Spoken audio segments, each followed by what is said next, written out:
राजस्थान चतुर्थ श्रेणी कर्मचारी सीधी भर्ती परीक्षा को लेकर बहुत सारे कमेंट आ रहे थे, जिसमें ये जो 2 कमेंट थे वो सबसे ज़्यादा थे कि जो डॉक्यूमेंट्स वेरिफिकेशन है वो किनको करवाना चाहिए खास तौर से।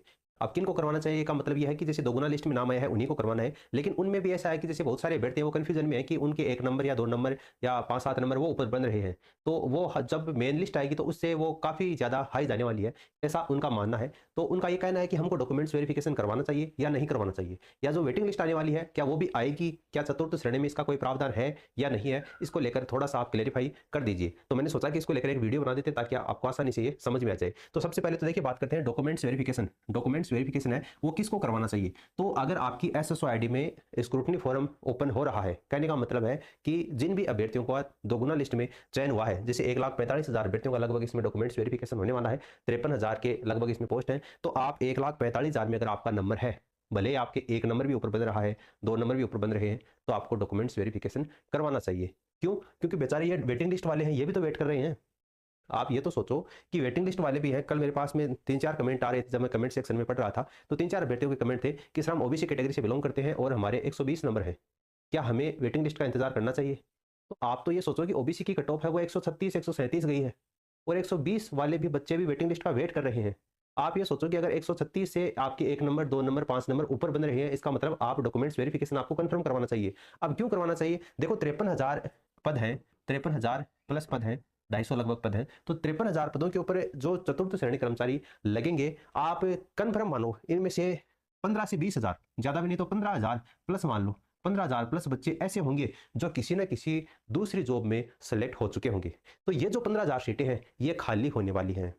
कन्फर्म मान के चलो। तो जो डॉक्यूमेंट्स वेरिफिकेशन करवाएँगे, उनको पहले प्राथमिकता दी जाएगी। तो उनको तो डॉक्यूमेंट्स वेरिफिकेशन तो करवाना ही है। उसके बाद में ये जो 15,000 पद हैं, इन पर वेटिंग लिस्ट आएगी। हालाँकि चतुर्थ श्रेणी में इसका प्रावधान है या नहीं है, उसकी अगर अपन बात करें, तो देखिए यहाँ पर आप देख सकते हैं, एक व्यक्ति ने पूछा था, रविंद्र चौधरी नाम के व्यक्ति ने, कि महोदय अभी हाल ही में 4th ग्रेड स्क्रूटनी फॉर्म की डेट को 2 मार्च तक के लिए आपने बढ़ा दिया है, तो ऑफलाइन जो डॉक्यूमेंट्स वेरिफिकेशन है वो भी 9 मार्च से ही शुरू होंगे या आगे बढ़ेंगे? तो आलोक राज जी ने कहा है कि मेरे हिसाब से जो डॉक्यूमेंट्स डेट है उसमें कोई तब्दीली नहीं होनी चाहिए। 4th ग्रेड क्लास भर्ती स्क्रूटनी फॉर्म की डेट आगे करने का निर्णय हमारा था, लेकिन डॉक्यूमेंट्स डेट है वो शिक्षा विभाग ने दी है। तो डॉक्यूमेंट्स वेरिफिकेशन की जो डेट चेंज करना है या नहीं करना है, वो उनकी आवश्यकता अनुसार ही होगा। ये राजस्थान कर्मचारी चयन बोर्ड का ये कार्य नहीं है, ऐसा इन्होंने कहा था। तो डॉक्यूमेंट्स वेरिफिकेशन की डेट है वो आगे चेंज बढ़ेगी या नहीं होगी, आपको इसका वेट नहीं करना है। अगर स्क्रूटनी फॉर्म भरने का ऑप्शन आपकी एसएसओ आईडी में दे रखा है, दोगुना अभ्यर्थियों में आपका चयन हुआ है, तो आप मेरे कहने से ही स्क्रूटनी फॉर्म जरूर भर दीजिए और डॉक्यूमेंट्स वेरिफिकेशन आपको करवाने जरूर जाना है। ठीक है, ये मत सोचना कि मेरे 1 नंबर ऊपर है, 2 नंबर ऊपर है,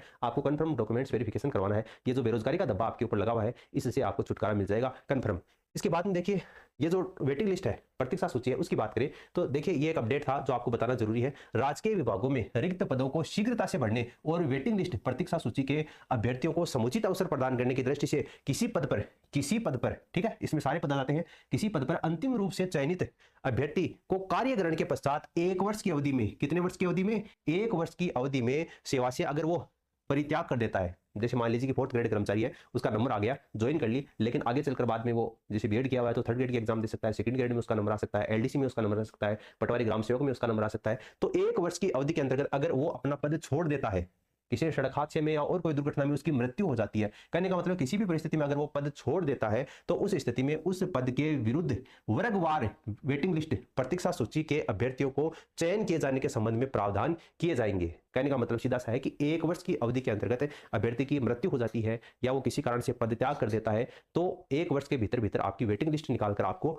इसमें चतुर्थ श्रेणी कर्मचारी में भी आपको मौका दिया जा सकता है। अब ये खबर जो है वो ऑनलाइन अभ्यर्थियों के द्वारा काफी उठाई गई थी, तो इसको लेकर न्यूज़पेपर में भी एक आर्टिकल छपा है, आप यहां पर देख सकते हैं। चतुर्थ श्रेणी कर्मचारी भर्ती में 1 साल में इस्तीफा तो वेटिंग लिस्ट यानी कि प्रतीक्षा सूची से पद भरे। आप यहां पर देख सकते हैं, युवाओं की मांग की गई, बोला कि बजट घोषणा का नोटिफिकेशन जारी करके इसी भर्ती में दिया जाए लाभ, यानी कि 2025 वाली जो 4th ग्रेड भर्ती है, इसी में इस चीज का लाभ आपको दिया जाए। चतुर्थ श्रेणी कर्मचारियों में अगर कोई पद इस्तीफे से खाली होता है तो उसको प्रतीक्षा सूची से भरा जाए। और सरकार ने इस बजट में कर्मचारी कल्याण की योजनाओं की घोषणा की थी, जो मैंने अभी आपको दिखाया था, ये कर्मचारी कल्याण हेतु विभिन्न प्रावधान, तो इसकी घोषणा की थी।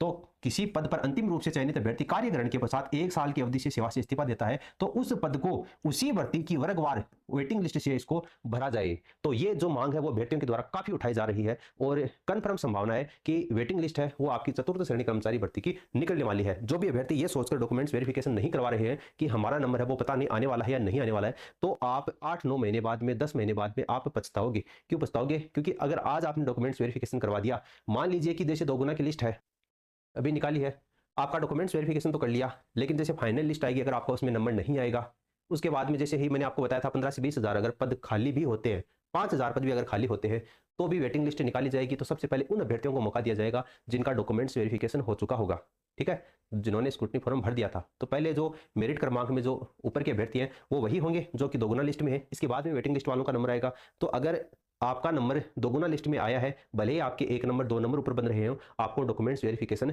जरूर करवाना है। आप यहाँ पर देख सकते हैं ये जो मांग उठाई गई है ऑनलाइन और ऑफलाइन भी अभ्यर्थियों के द्वारा इसके ऊपर काफी मांग है, वो उठाई जा रही है। अब युवाओं की ये मांग उठाई है कि इस घोषणा का नोटिफिकेशन शीघ्र जारी किया जाए, यानी कि ऑफिशियल नोटिफिकेशन है वो बजट में शामिल करके घोषणा की जाए, ताकि चतुर्थ श्रेणी कर्मचारी से ही इस घोषणा का लाभ मिल सके। और ये माना जा रहा है कि इस भर्ती में ऐसे कई अभ्यर्थी चयनित होंगे जो ज्वाइन तो करेंगे, लेकिन 1 साल के भीतर उनका किसी दूसरी भर्ती में उच्च पद पर चयन हो जाएगा, तो वो वहां से इस्तीफा देकर वहां से चले जाएंगे। बहुत सारे अभ्यर्थी ऐसे होंगे जो कि अपनी नौकरी छोड़ देंगे। चतुर्थ श्रेणी कर्मचारी भर्ती में ऐसे अभ्यर्थियों के इस्तीफे से बड़ी संख्या में पद है वो खाली होने की संभावना है। तो राजस्थान बेरोजगार यूनियन के अध्यक्ष हनुमान किसान का यह कहना है कि सरकार को बजट घोषणा का नोटिफिकेशन जल्द से जल्द जारी करना चाहिए, क्योंकि जब तक नोटिफिकेशन जारी नहीं होगा तब तक इस घोषणा का लाभ नहीं मिलेगा। इस घोषणा को चतुर्थ श्रेणी कर्मचारियों से ही लागू किया जाना चाहिए, और ताकि बड़ी संख्या में जो बेरोजगार युवा है उनको इसका लाभ मिल सके।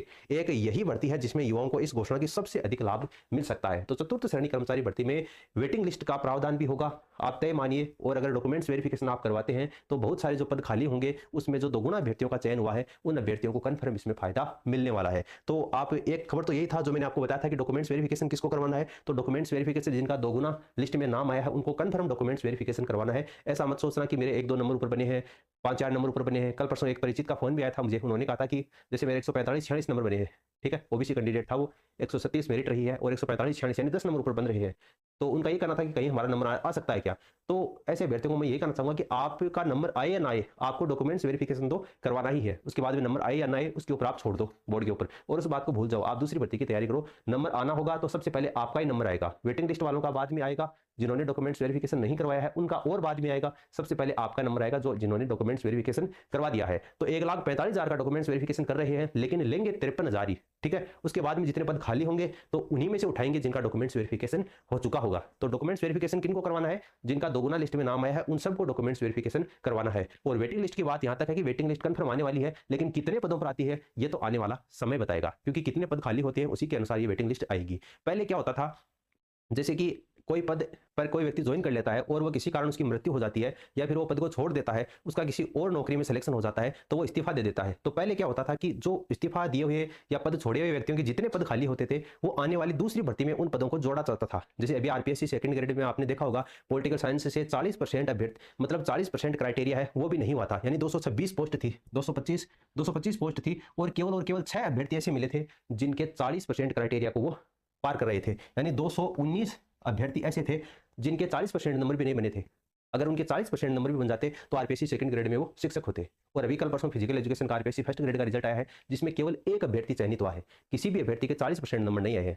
तो ऐसे अभ्यर्थियों को अब ये जो 219 पद थे वो आने वाली आपकी जो मई जून में आरपीएससी सेकंड ग्रेड की एग्जाम होगी उस एग्जाम में इन पॉलिटिकल साइंस वाले पदों को शामिल कर दिया गया है। तो इतने दिन यही नियम था, लेकिन अब सरकार क्या कर रही है, ये जो पद खाली होंगे वो उसी भर्ती से भरे जाएंगे, ऐसा नियम सरकार ने निकाला है। तो सबसे पहले ये जो चतुर्थ श्रेणी भर्ती है इसी से ये नियम लागू होने की संभावना है। तो हो सकता है कि वेटिंग लिस्ट है वो काफी बड़े पदों पर आने की संभावना है। तो ये वेटिंग लिस्ट वालों के लिए खबर थी। बाकी आप इस वीडियो को शेयर कीजिए, जितना जल्दी अगर आप शेयर करेंगे तो ये जो खबर है वो डिपार्टमेंट के पास में भी पहुंचेगी, जितने ज्यादा अभ्यर्थियों के पास में पहुंचेगी वो उतनी बड़ी संख्या में मांग उठाएंगे। तो संभावना है कि ये जो नियम है वो चतुर्थ श्रेणी भर्ती से ही लागू हो जाए। बाकी इससे रिलेटेड अगर और कोई अपडेट आता है तो वो सूचना आपको प्रोवाइड करवा दी जाएगी। फिलहाल इस वीडियो में इतना ही। धन्यवाद।